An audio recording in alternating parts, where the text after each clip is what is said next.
Bienvenido a tunovela.es, el sitio web y tu canal favorito que resume cientos de libros, novelas y obras. Hoy vamos a analizar La conjura de los necios de John Kennedy Toole. Vamos a ver juntos un análisis de la obra, aunque si lo que buscas es un resumen más general, te remitimos a nuestro audio específico sobre este aspecto. La conjura de los necios, resumen por capítulos. Si has leído La conjura de los necios o tienes alguna noción sobre su estructura literaria, sabrás que escribir un resumen de este libro puede presentarse como una tarea complicada. Esto se debe no solo a que muchas tramas se entrelazan en la novela, sino porque su división por capítulos es algo inusual. La obra está dividida en 14 capítulos, los cuales están a su vez subdivididos en partes. A continuación vamos a resumir la novela atendiendo a cada una de estas partes. Resumen del capítulo 1. El capítulo 1 de La conjura de los necios consta de dos partes. Parte 1.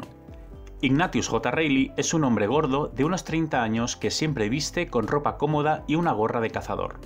Un día, mientras espera que su madre, la señora Reilly, salga de unos grandes almacenes, observa a las personas que hay allí y cómo visten ellas. Considera que esa ropa cara y nueva que llevan es una ofensa al buen gusto y a la decencia. Aún esperando, un policía se acerca a Ignatius e intenta detenerlo, ya que lo encuentra sospechoso y con aspecto de pervertido. El protagonista se resiste y golpea al policía, que se llama Mancuso, con una cuerda de laúd que ha comprado. Se monta un gran alboroto y toda la gente les rodea. Un señor mayor llamado Claude Robichaud se mete en la pelea para pedirle al policía, al que acusa de ser comunista, que deje tranquilo al joven, que no hace más que esperar a su madre. Cuando la madre de Ignatius sale, intenta ayudar a su hijo contestando las preguntas indiscretas del policía. Nos enteramos así de que el protagonista no tiene trabajo alguno y lo que hace es ayudar a la señora Reilly en casa. Para librarse definitivamente de los ataques del policía, Ignatius decide virar la atención de este hacia el viejo, al que acusa de haber empezado todo. Como además el señor sigue llamando comunista a la gente, este lo detiene y se lo lleva a comisaría. Ignatius y su madre aprovechan la ocasión para escapar y van a un bar, el Noche de Alegría. Allí Ignatius relata la historia del único viaje que había hecho fuera de Nueva Orleans. El fin de este viaje era hacer una entrevista de trabajo con el director del Departamento de Cultura Medieval de una universidad. El hombre se rió del aspecto de Ignatius, pero este consigue convencerse de que si no consigue el trabajo no es por su culpa, sino porque el director es un ser insustancial. Parte 2. En la comisaría, Robichaud espera en la celda hablando con otros detenidos, entre ellos Jones, un hombre negro al que han detenido básicamente por una cuestión racial. Finalmente, el hombre es llamado por el sargento, que le explica que está ahí por resistencia a la autoridad y por llamar comunista al policía. Robichaud intenta defenderse diciendo que fue el policía el que estaba cometiendo una injusticia con el joven de los grandes almacenes. El sargento lo cree y castiga a Mancuso. Parte 3. Todavía en el bar Noche de Alegría, Ignatius conversa con Darlene, la camarera, y su madre con un hombre llamado Dorian Green. Darlene, por su parte, se da cuenta de que Ignatius maltrata a su madre e intenta consolar a esta. Entonces entra la dueña del bar y echa a la madre y al hijo. Cuando se montan en el coche para irse, la señora Reilly tiene problemas para arrancar el coche. De hecho, se da un primer golpe con otro auto y luego uno contra el edificio, causando que el balcón se desplome. Toda esa escena la ve Mancuso, que como castigo del sargento va vestido con medias de malla y un jersey amarillo. Resumen del capítulo 2. El capítulo 2 de La conjura de los necios consta de 3 partes. Parte 1. El protagonista comienza a escribir un estudio de historia comparada. Mientras escribe, recuerda con nostalgia el periodo medieval, que para él es símbolo de orden y unidad. Considera que la sociedad moderna se ha degradado, sobre todo por el trabajo, que es la máxima perversión.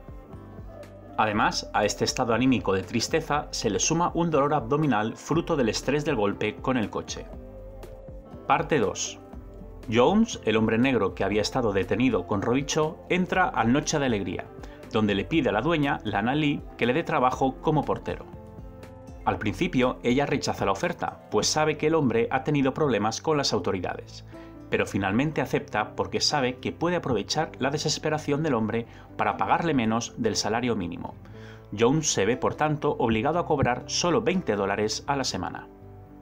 Darlene llega entonces al bar y conoce a Jones. Recibe de nuevo la reprimenda de Lana Lee por haber hablado antes con Ignatius y su madre. Jones, que escucha esa conversación, identifica a esa madre y a ese hijo con las personas de las que hablaba su compañero de celda. Parte 3. Mancuso acude a la casa de la señora Reilly para ponerla al día sobre el accidente. En esta ocasión, por orden y castigo de su sargento, lleva puesto otro disfraz. El policía explica a Reilly que debe pagar $20 por los daños ocasionados.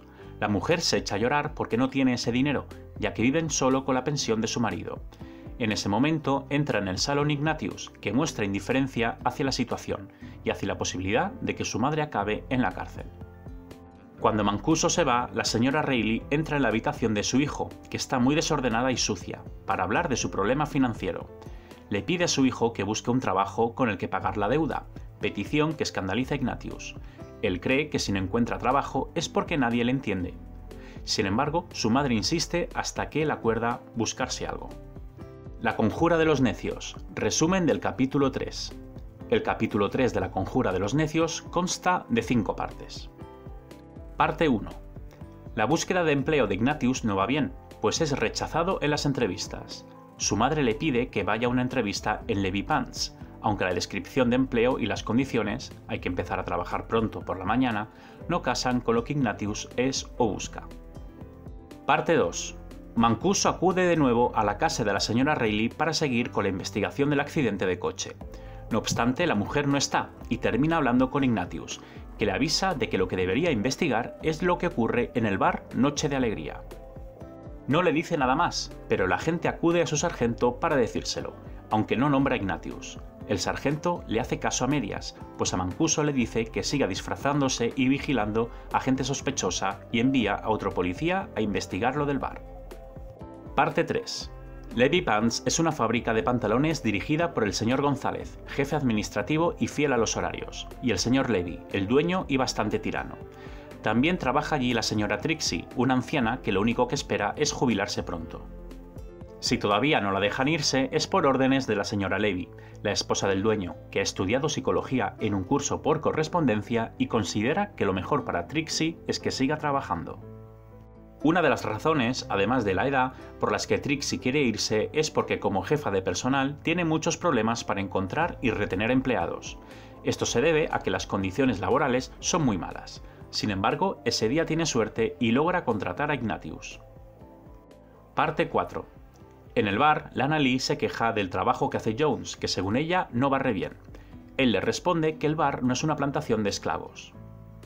Un joven, apenas un adolescente, llamado George, entra al bar y le entrega a Lana Lee unos billetes a cambio de un sobre que le da ella. La dueña del local le pregunta si los huérfanos han dado el visto bueno y George contesta que sí. Le pide que haga una nueva foto con una pizarra y un libro. Jones escucha toda esta extraña conversación y le resulta sospechosa. Parte 5.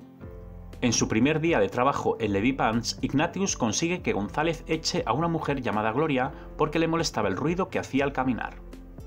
De vuelta a casa, el protagonista recibe una carta de Mirna Minkov, su exnovia.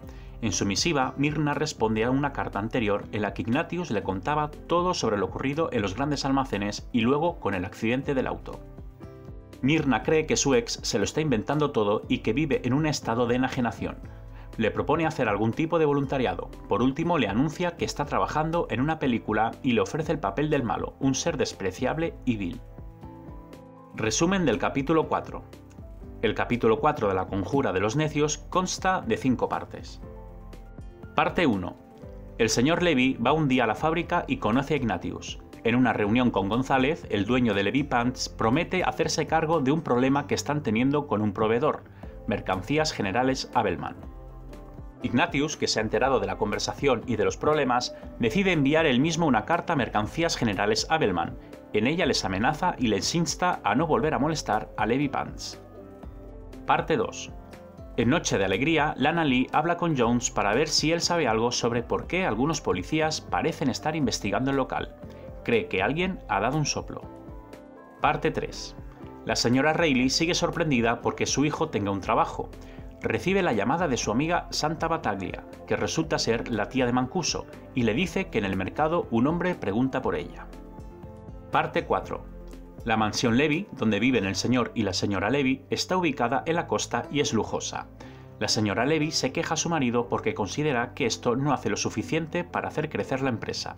El señor Levy se siente humillado y le dice a su mujer que está pensando en vender la empresa e irse a Miami.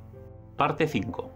Ignatius decide escribir un libro, Diario de un joven trabajador o Adiós a la holganza, en el que contar sus experiencias en el mundo laboral, el cual quiere cambiar. Para ello, va a intentar introducir algunas novedades en Levy Pants. Por eso empieza a llegar tarde, atrasando así su horario. Resumen del capítulo 5. El capítulo 5 de la Conjura de los Necios consta de 5 partes. Parte 1. Lana Lee sigue con problemas en la Noche de Alegría, por las sospechas de Jones y sobre todo por la presencia de policías encubiertos.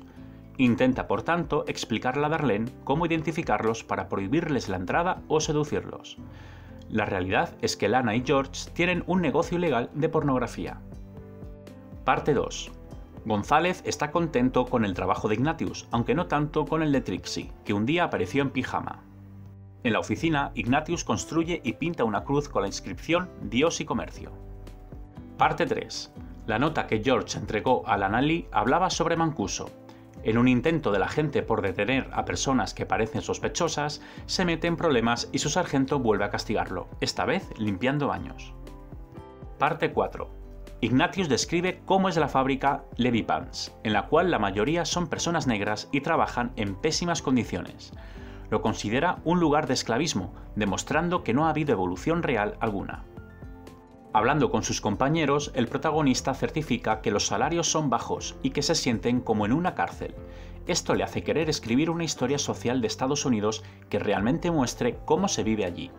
Decide también derribar al señor González, que al final es el jefe de todo aquel sistema. Parte 5. El Dr. Talk, un profesor de historia británica, encuentra entre una pila de ensayos de sus estudiantes una carta enviada por una persona que firma como Zorro. La carta está escrita por Ignatius y acusa al profesor de ser un ignorante y un fraude. Resumen del capítulo 6.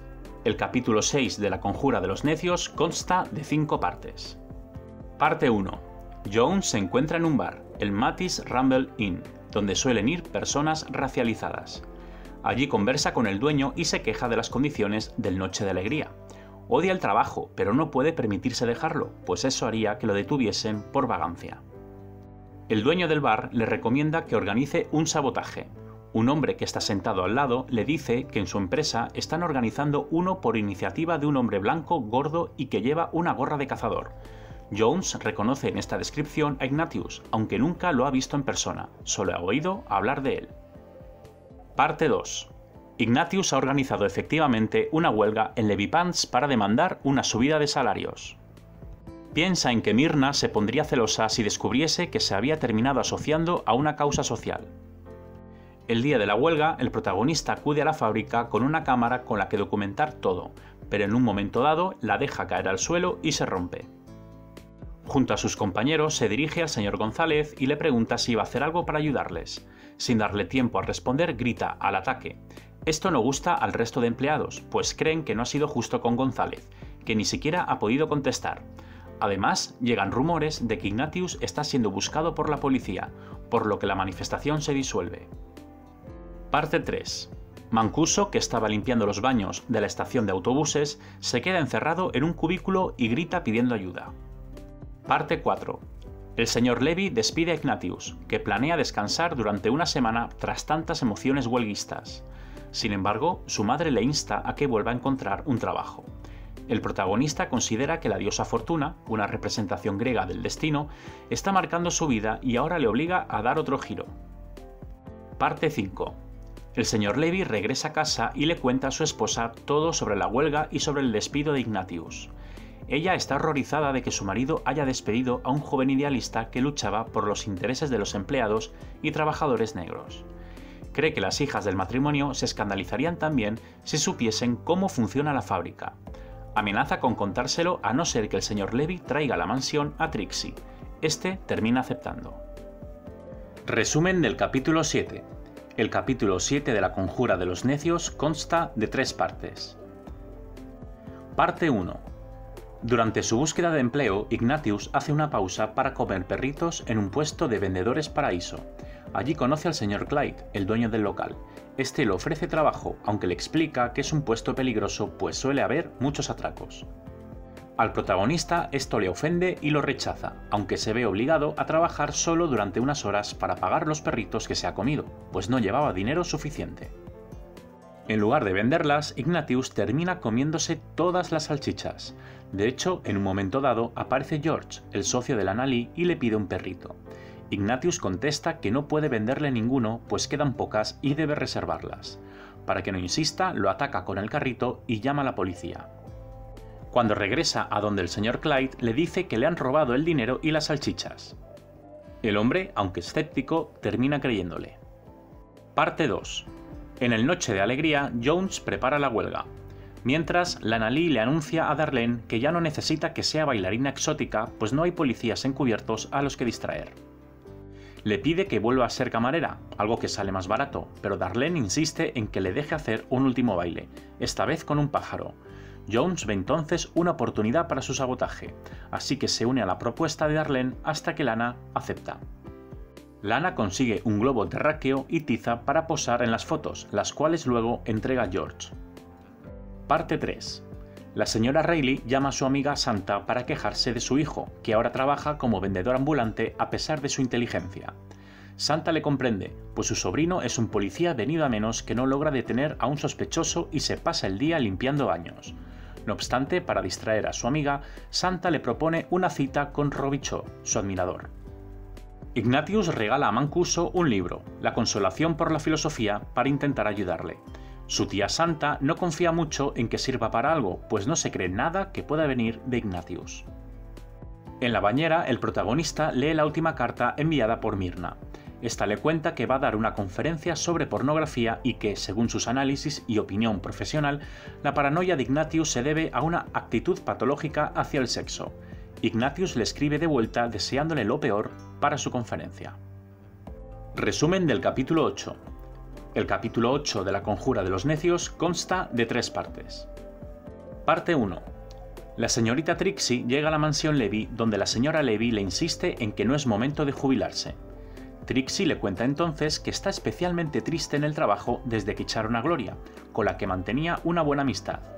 La señora Levy se confunde y piensa que su marido echó a esta mujer junto al joven idealista, lo que le enfurece. Parte 2. Mancuso, que sigue limpiando baños en la estación de autobuses, está haciendo una pausa para leer un libro que le regaló Ignatius cuando ve aparecer a un joven del que lleva sospechando unos días. Es George. El agente se acerca a él y, al notar su nerviosismo, decide detenerlo. No obstante, George lo golpea con el libro que Mancuso estaba leyendo y sale huyendo, pasando antes por las taquillas a coger las fotos de Lana Lee. En su huida decide que debe buscar un nuevo lugar para esconderlas. Parte 3. En casa de Santa, la señora Reilly espera a que llegue su admirador, Robichaud, al que su amiga le va a presentar. Cuando el hombre llega, la señora Reilly se da cuenta de que es el mismo señor que defendía a su hijo ante Mancuso. La pareja empieza a hablar y a recordar lo sucedido. Robichaud entonces dice que sigue odiando a ese policía comunista. La señora Reilly se pone nerviosa porque sabe que Mancuso está en la otra habitación. Justo en ese momento, el agente y sobrino de Santa aparece, y cuando Robichaud lo reconoce, dice que si no fuese policía le pegaría un puñetazo. Tras la tensión, llega la calma y Mancuso se disculpa con Robichaud. Resumen del capítulo 9. El capítulo 9 de La conjura de los necios consta de 5 partes. Parte 1. El señor Clyde no está del todo contento con Ignatius, pues no le genera mucho dinero. Se come la mayoría de las salchichas y además juega con animales callejeros en horario de trabajo, lo que ha supuesto un aviso por parte de la Inspección de Sanidad. No obstante, le tiene simpatía porque Ignatius le ha contado historias bastante exageradas, pero aparentemente reales, de su madre, a la que describe como una borracha. Cuando llega a la casa, la señora Reilly le interroga sobre si es o no comunista. Ignatius le responde que no, que preferiría un sistema monárquico. En una nueva carta, Myrna considera que los celos de su exnovio son producto de su frustración y lo anima de nuevo a hacer algún voluntariado. Ignatius se propone entonces organizar algún acto, aunque esta vez contra Myrna. Parte 2. En el Noche de Alegría, Darlene muestra su espectáculo a Lana Lee. El pájaro lo que hace es ir arrancando unos aros de su vestido hasta dejarla desnuda. La dueña pide a Jones que ponga la música y este le pide más dinero. Lana se niega y amenaza con llamar a la policía, pero Jones le contesta que un día descubrirá qué se trae entre manos con George y será él quien llame a las autoridades. Lana decide diseñar un nuevo baile para Darlene, pues cree que los clientes buscan otra cosa.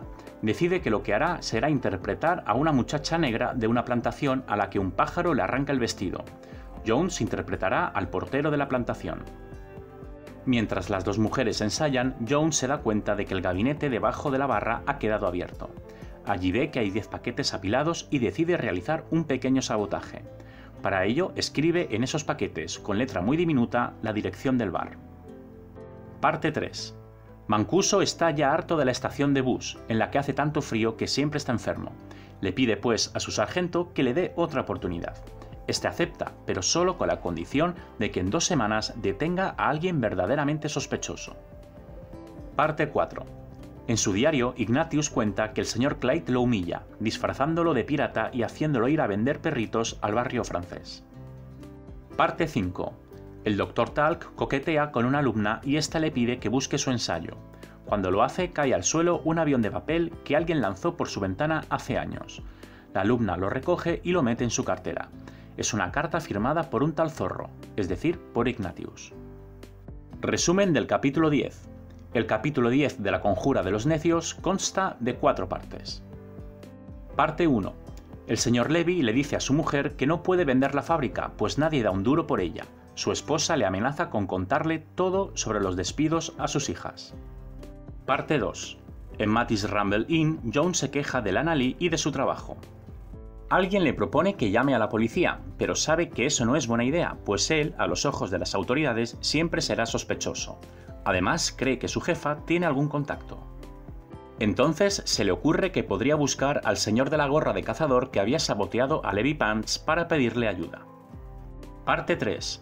Tras un día un poco caótico en el trabajo, Ignatius se encuentra con Dorian Green, el hombre homosexual que su madre y él habían conocido en el Noche de Alegría. Este hombre reconoce también a Ignatius y le dice que le gusta mucho su disfraz de pirata. Entonces aparece un hombre que parece Marine. Ignatius señala que parece un poco solo, pero Dorian le dice que ni es Marine ni está solo, pues es su amigo Timmy. A Ignatius le sorprende que alguien quisiera ir vestido como un miembro de las Fuerzas Armadas cuando no lo es, pero eso le lleva a pensar que estaría bien que la homosexualidad se infiltrase en esferas de poder para que la próxima guerra fuese una orgía. El protagonista considera que él podría liderar un movimiento pacifista y dejar estupefacta a Myrna. Entonces propone a Dorian fundar un partido político y presentar candidatos. Organizan su primera reunión, aunque Dorian se cree que es una fiesta y que irá gente disfrazada. Parte 4. George no sabe qué hacer con las imágenes pornográficas, así que pensando dónde guardarlas para no llevarlas, encima se acuerda del demente del carrito de las salchichas. Decide buscarlo para esconder las fotos en el compartimento del pan de su carrito. Resumen del capítulo 11. El capítulo 11 de La Conjura de los Necios consta de 4 partes. Parte 1. La señora Reilly vuelve a quedar con Santa y con Robichaud, aunque su mente está constantemente preocupándose por su hijo. Santa le recomienda llevarlo al hospital, a lo que Reilly termina aceptando. Además, para despejarse, los 3 van al cine, donde Robichaud le toma la mano a la señora Reilly. Parte 2. Ignatius, en su diario, escribe que va a ser guía de otro movimiento social. Parte 3. La señora Levy acepta finalmente que Trixie vuelva a la fábrica, pues hasta ese momento había permanecido en la mansión. Una vez allí, el señor González les presenta al nuevo empleado, Zalatino, el cual sustituye a Ignatius en la sección de archivos. En ese instante, el señor Levy recibe una carta de Abelman en la que le anuncian que se ha interpuesto una demanda por calumnias, por las cuales tendrá que pagar $500.000. Los señores Levy se asustan cuando ven la cifra, especialmente ella, que ya se ve buscando en la basura para sobrevivir. Pasado el susto inicial, intentan averiguar quién pudo enviar la carta amenazante y calumniadora a Abelman. El señor Levy recuerda entonces a Ignatius y sospecha de él, por lo que decide llamar a su casa. Sin embargo, le contesta su madre, que le indica que su hijo no regresará hasta más tarde. Parte 4. Ignatius sale con su carrito de salchichas, pero su rueda se atasca en las vías de un tranvía. George, que estaba vigilándolo, lo ayuda y aprovecha para hacerle una propuesta.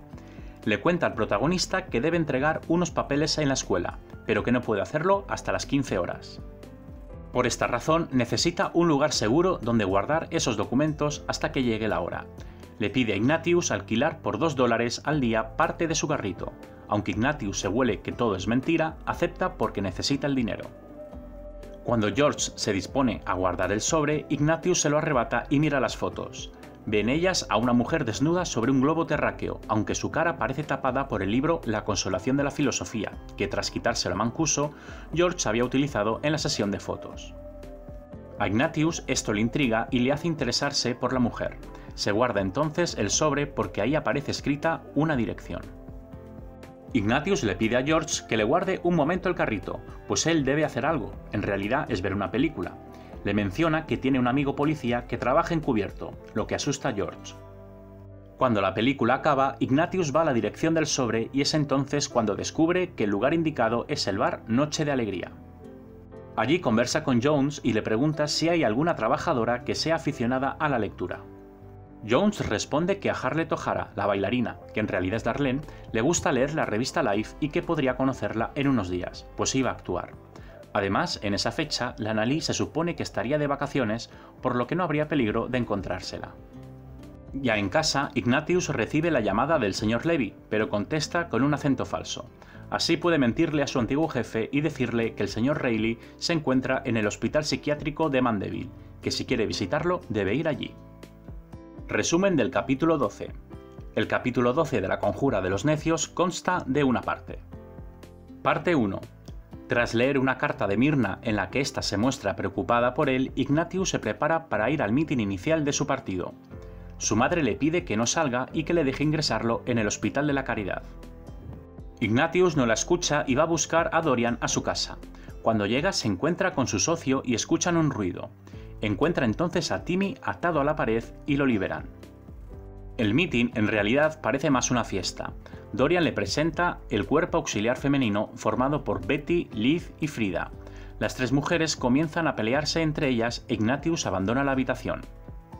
De vuelta al jaleo de la fiesta, el protagonista apaga la música e intenta dirigirse a las personas que allí están, pero éstas le insultan hasta que vuelve a encenderse la música. Timmy se acerca a Ignatius y le pide que baile, a lo que el protagonista se niega.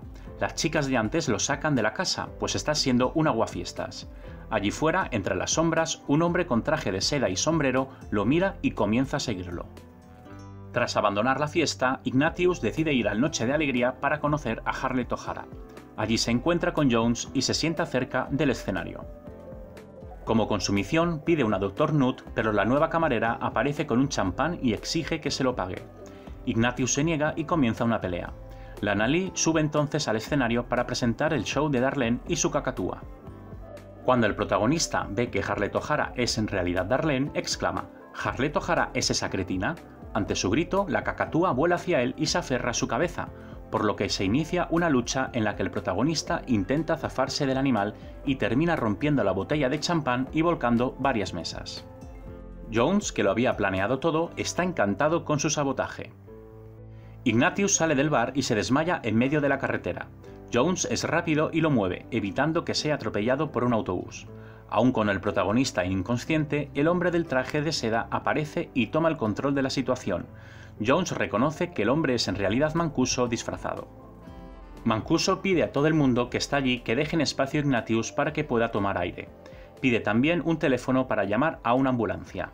La Annalise, en lugar de dárselo, se confía y le enseña sus fotos pornográficas.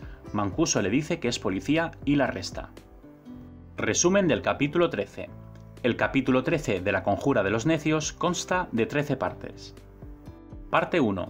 Ignatius despierta en el hospital ante la tensa mirada de su madre, que se siente humillada por lo que ha hecho su hijo. Le enseña entonces un periódico que narra lo ocurrido a través de 3 fotos. En una sale Darlene sonriente con su cacatúa, en otra la Annalise siendo detenida y en la última Jones sonríe junto al cuerpo inconsciente de Ignatius. El artículo establece que tras el ataque de una cacatúa a un vendedor, el agente Mancuso pudo arrestar, tras tiempo investigando, a la Annalise por solicitar, poseer y posar para imágenes pornográficas. También fueron detenidas Frida, Betty y Liz por atacar al policía. La señora Reilly confiesa a su hijo que después de que él fuese al meeting, llamó a su amiga Santa para que le pidiese a su sobrino Mancuso que siguiese a Ignatius. Le anuncia también que Robichaud va a pagar la cuenta del hospital para que puedan irse. Recibir dinero de un desconocido no le hace mucha gracia a Ignatius, pero termina aceptando. Parte 2. El señor Clyde se entera de todo por el periódico y decide despedir a Ignatius, que además sale en la foto con su uniforme de trabajo. Parte 3. El Dr. Talk ha vivido unas semanas difíciles en la facultad, pues una de las cartas amenazantes que le envió Ignatius se ha filtrado por el campus y ahora es blanco de todas las bromas. Parte 4. La señorita Annie, vecina de los Reilly, lee la noticia en el periódico y decide que hay que echar a Ignatius del barrio. Parte 5. Mancuso recibe por fin el respeto de sus superiores. Su sargento le propone incluso un ascenso. Parte 6. Santa sigue considerando que Ignatius debería estar en un psiquiátrico, especialmente tras lo que lee en el periódico. Parte 7.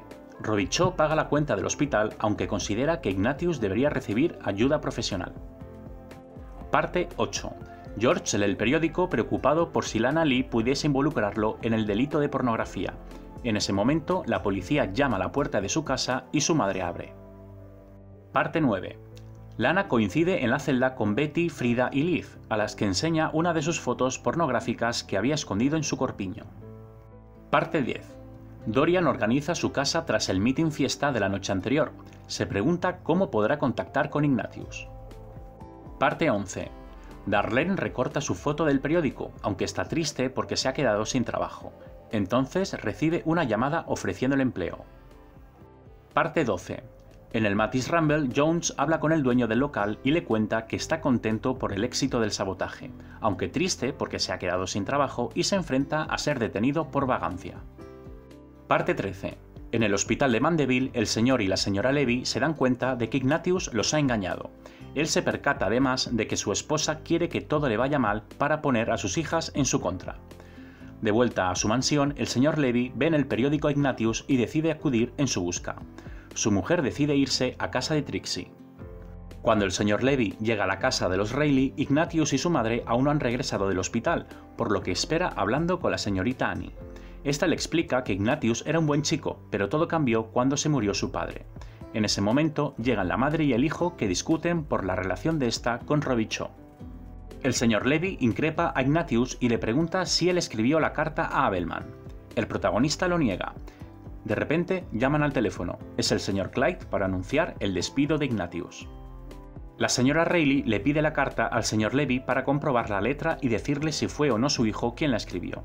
Ignatius intenta impedirlo, pero como respuesta recibe un golpe de su madre.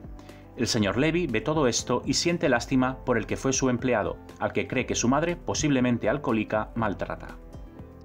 Cuando entra en la casa, y concretamente en la habitación de Ignatius, el señor Levy siente náuseas por el olor. A pesar de ello, se contiene y deja que el protagonista le enseñe su diario, en el que ha escrito sobre su devoción por Levy Pants. Acusa entonces a la señorita Trixie de haber escrito la carta, de la que dice que estaba harta de la fábrica. El señor Levy se lo cree y decide ir a ver a su vieja empleada. En casa de Trixie, el señor Levy le pregunta directamente si ella escribió la carta, pues así lo dice el señor Reilly. Trixie no sabe ni quién es esa persona y cuando el señor Levy se lo describe como el gran hombre de la gorra verde, piensa que está hablándole de Gloria. Considera que su amiga no mentiría y que si ella dice que Trixie escribió la carta es que era verdad, y que es a ella a quien le falla la memoria por la edad.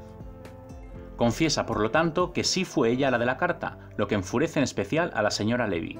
El señor Levy considera que lo mejor es contratar a un médico que declare a Trixie como senil y así jubilarla con un aumento incluido. Esta decisión viene con otras muchas. El señor Levy toma un papel más activo en la gestión de Levy Pants, a la que refunda como Bermudas Levy. Constituye también la Fundación Levy y entrega un premio a Jones por ser el héroe que aparece junto a Ignatius en la foto. Además, lo contrata. De repente, el señor Levy recuerda algunas frases de la carta a Abelman y otras que escuchó Ignatius cuando estuvo con él en su casa. Se da cuenta de que coinciden, lo que quiere decir que fue Ignatius el que escribió la carta. Sin embargo, no hace nada porque la mentira del protagonista ha traído grandes beneficios. Resumen del capítulo 14. El capítulo 14 de La Conjura de los Necios consta de una parte. Parte 1. Tras la marcha del señor Levy, Ignatius pasa el día en su habitación temiendo que la señorita Trixie no acepte la culpa y descubran su mentira. Su madre se preocupa por él y decide internarlo. Llama a su amiga Santa para comunicárselo y ésta le promete encargarse de todo, llamar al Hospital de la Caridad y pedirles que vayan a buscar a su hijo. La señora Reilly prefiere no estar presente cuando esto ocurra, así que se va de casa tras despedirse con un beso de su hijo.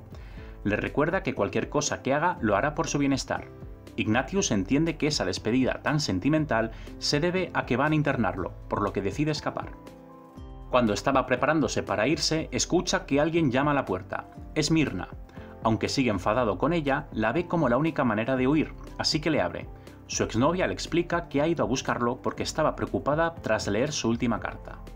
Ignatius le cuenta algunas mentiras, que ha estado depresivo y que su madre ha decidido dejarlo solo y casarse. Le confiesa que todo lo narrado en sus cartas, el accidente de coche, los sabotajes a empresas, es producto de sus delirios. Myrna se lo cree, le ayuda a recoger sus cuadernos y sus pertenencias y se montan en su coche para irse. Al alejarse de la que siempre había sido su casa, se cruzan con la ambulancia del Hospital de la Caridad. Ya en la autopista, Ignatius toca el pelo a Myrna y lo aprieta contra su bigote mojado.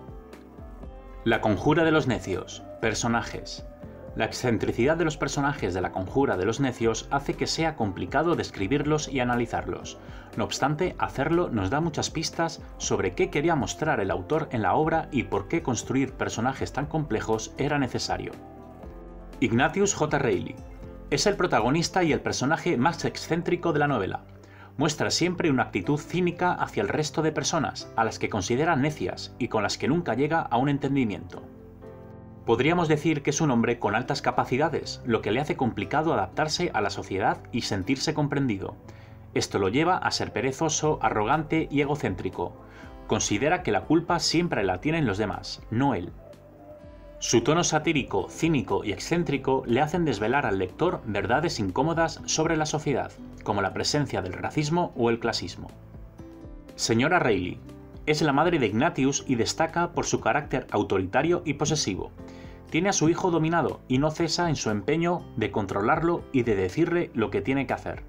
Ella lo disfraza de preocupación, y en parte lo es, pues si fuese por ella, Ignatius recibiría una atención psicológica profesional, que es lo que necesita.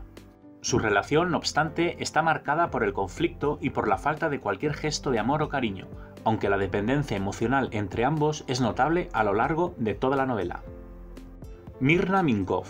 Aunque aparece casi toda la novela a través de cartas, solo hace una aparición física al final de la novela, desde el primer momento entendemos que es una persona importante en la vida de Ignatius. Es quizá la única que le despierta sentimientos más allá del desprecio. Myrna propone a Ignatius retos intelectuales y le hace plantearse ciertas reflexiones sobre su compromiso real con la sociedad. Ella simboliza así un pensamiento mucho más progresista y pro derechos humanos, algo que en los años 60 comenzaba a ganar más importancia en Estados Unidos y se contraponía a una ideología más conservadora. Jones. Jones es un hombre negro que sufre el racismo de Estados Unidos. Este sistema que lo oprime le obliga a vivir siempre con el miedo a ser detenido, lo que a su vez le lleva a aceptar trabajos mal pagados y a no poder ni siquiera quejarse sobre ello. A través de ese personaje y de sus diálogos, especialmente los que mantiene en el bar, John Kennedy Toole retrata las tensiones e injusticias raciales de su país. Lana Lee. Es la dueña del bar Noche de Alegría y, como a la madre de Ignatius, es autoritaria. Además, está metida en un negocio de pornografía ilegal con George, un chaval que está en plena adolescencia. Ambos terminan detenidos por dicho delito. Su actitud amenazante se despierta sobre todo con Jones, al que trata injustamente debido al sistema racista que se lo permite. Mancuso. Es el agente de policía con el que al comienzo de la novela Ignatius tiene un problema. No obstante, según avanza la novela, nos damos cuenta de que a pesar de ser la autoridad, no tiene ningún tipo de poder. Su sargento lo humilla constantemente porque no cumple su función, arrestar a personas sospechosas. Esto, por otro lado, muestra la decadencia de la policía que detiene según prejuicios y no según hechos. Señores Levy. Son los dueños de la fábrica de pantalones donde trabaja Ignatius. Representan el capitalismo, pues explotan a sus trabajadores para enriquecerse ellos. El ejemplo de esto es cuando obligan a la señorita Trixie a seguir trabajando a pesar de que ella no quiere y de que es mayor. Solo ceden cuando consideran que ya no les vale y no la pueden explotar más. Análisis de La conjura de los necios. La conjura de los necios es una obra clásica de la literatura en inglés, igual que Matar a un ruiseñor de Harper Lee o El Gran Gatsby de Scott Fitzgerald. Esta novela hace un retrato de la sociedad que vivió el autor. Su mirada cínica sobre la sociedad es quizá el elemento predominante del libro, aunque hay otros muchos puntos de análisis que vamos a desgranar a continuación. El uso de la sátira como herramienta para la crítica social. La conjura de los necios ha pasado a la historia como una novela que hace un exquisito uso de la sátira y el humor.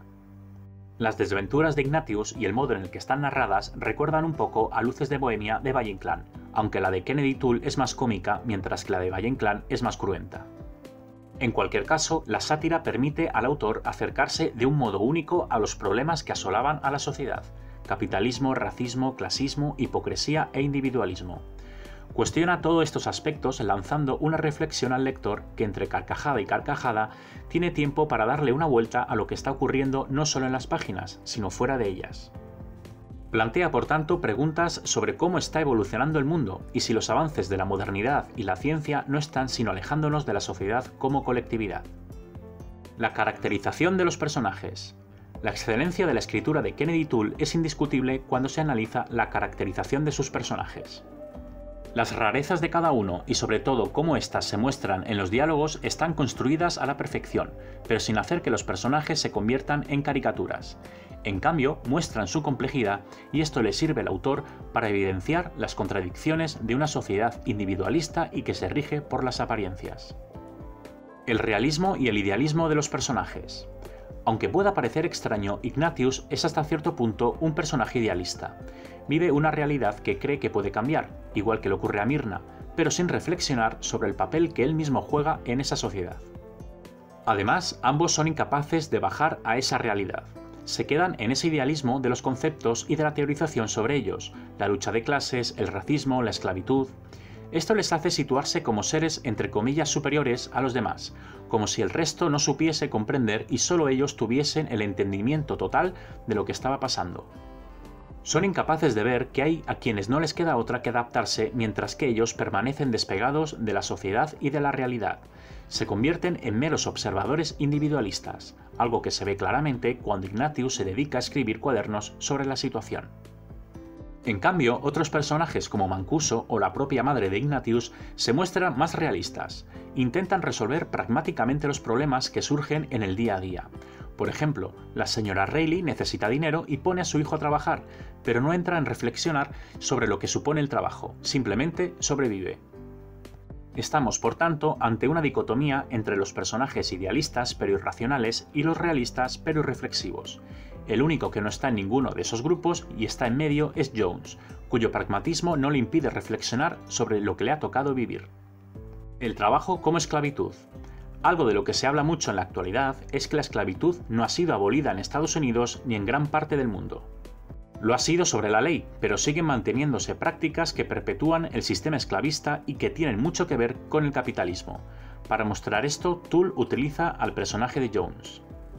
Jones se ve siempre amenazado por la policía por el simple hecho de existir, pudiendo incluso ser detenido por vagar por la calle si no puede demostrar que tiene dinero o empleo, lo que le lleva a aceptar un trabajo con condiciones ínfimas y prácticamente esclavistas. A este tipo de leyes se las denominó las leyes de Jim Crow y estaban diseñadas para mantenerse en el racismo y la opresión sobre la población racializada. Para que esta crítica quede más clara, el autor incluye múltiples referencias a las plantaciones y a cómo la situación no ha cambiado tanto en lugares como la fábrica Levy Pants. Antes las personas negras recolectaban algodón y ahora lo usan para confeccionar pantalones en una empresa por un salario mínimo y unas condiciones laborales horribles. Otra referencia al racismo es cuando Darlene decide llamarse Scarlett O'Hara en su espectáculo, haciendo así alusión al personaje de Scarlett O'Hara conocido por ser racista y dueña de una plantación. Crítica al capitalismo. Ignatius critica y rechaza todo aquello que en el sistema capitalista de Estados Unidos está considerado como bueno. Se niega así a trabajar y critica especialmente los anuncios de empleo que lee por razones muy válidas, como que busquen a trabajadores callados y poco problemáticos. El protagonista representa así la idea contraria al sueño americano, que defendía que si no se consigue lo que uno quiere es porque no se está trabajando lo suficiente. Para Ignatius, esto es toda una farsa que al gobierno le interesa para que la población no se queje de la mala gestión. Otros personajes sí que han caído en el sueño americano. Uno de ellos es la señora Reilly, que está obsesionada con el dinero y con lo material, y otro, Jones, que considera que tener un buen sueldo sería la gran victoria de su vida. Sin embargo, en la misma línea anticapitalista que Ignatius, aunque de otro modo, está el señor Levy. Este personaje es rico y está viviendo el sueño americano, pero es miserable y no siente felicidad. El autor pone así en duda si la ética del trabajo estadounidense realmente supone un éxito. El destino y el determinismo. En La conjura de los necios también podríamos considerar que el autor deja ver cómo las circunstancias de los personajes determinan fatídicamente su existencia. Es el tiempo que les ha tocado vivir el que les convierte en seres excéntricos y en algunos casos oprimidos por el sistema. En cambio, para Ignatius todo lo que le pasa es fruto del destino, en el que él ve a la diosa Fortuna. Lo curioso es ver cómo al final son sus acciones las que desencadenan una serie de cambios en el resto de personajes.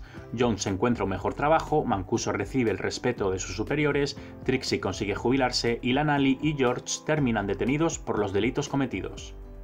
Preguntas y respuestas sobre La conjura de los necios. Antes de acabar con nuestro resumen y análisis de La conjura de los necios, vamos a contestar algunas preguntas sobre la obra, lo que nos ayudará a entrar en el detalle de aspectos más concretos. Ambientación y desarrollo de la trama. ¿Dónde se desarrolla La conjura de los necios?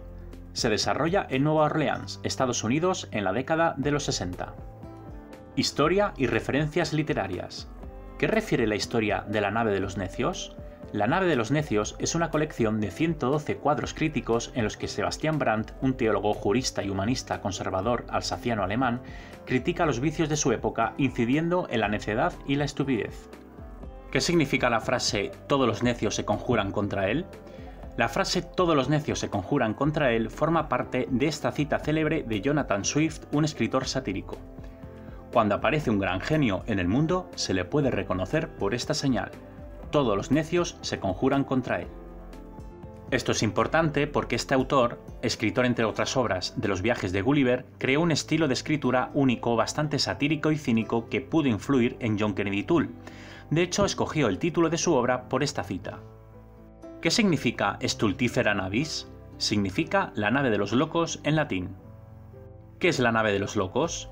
La nave de los locos es un cuadro del Bosco, el pintor flamenco, que muestra a una monta y a un fraile franciscanos que están comiendo. Sin embargo, en lugar de acabar la comida que les queda, intentan coger un alimento que cuelga sobre sus cabezas. No se dan cuenta que esto es todo un mecanismo de distracción para que un ladrón les pueda robar lo poco que les queda sobre la mesa. Concepto de genio. ¿Qué tiene el genio creador? El genio creador es un concepto que surge en el Renacimiento para hacer referencia a esos talentos sobrenaturales como el de Miguel Ángel. Implica que el resto de seres humanos reconozcan que la inteligencia de estas personas es superior a la suya propia. ¿Te han entrado ganas de leer La conjura de los necios? Hazlo y descubre una historia que te dejará con la boca abierta, además de hacerte reír. Sin duda, una novela que consigue ambas cosas es un clásico que merece un hueco en tu biblioteca personal. Y hasta aquí el análisis de La conjura de los necios de John Kennedy Toole. Si estás buscando un resumen más general de la obra, te remitimos a nuestro audio específico sobre este aspecto. Aunque si lo que buscas es profundizar en la lectura, más abajo en la descripción encontrarás los links necesarios para hacerlo e incluso para adquirir el libro.